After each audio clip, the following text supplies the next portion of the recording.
Welcome to the Rim Break Rodeo. We hope this video helps. In this video, I will show you how to make a Notion calendar. First, open Notion and create a new page.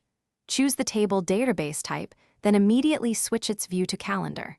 This initial step is crucial for setting up your organizational hub. You'll find this method incredibly versatile for managing everything from daily tasks to long-term projects, all within a single, intuitive interface. It's designed to streamline your planning and boost your productivity significantly. Once your basic calendar is set up, it's time to personalize it.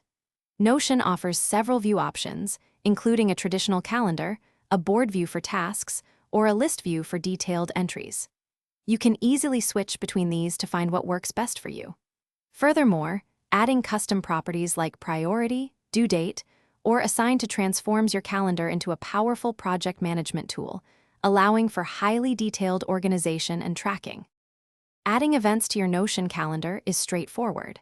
Simply click on a date to create a new entry, then fill in the title and any relevant properties you've set up.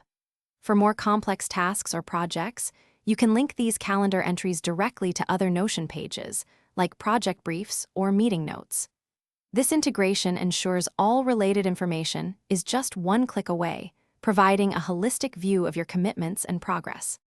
To truly maximize your Notion calendar, consider using templates for recurring events or common project structures. This saves you valuable time and ensures consistency.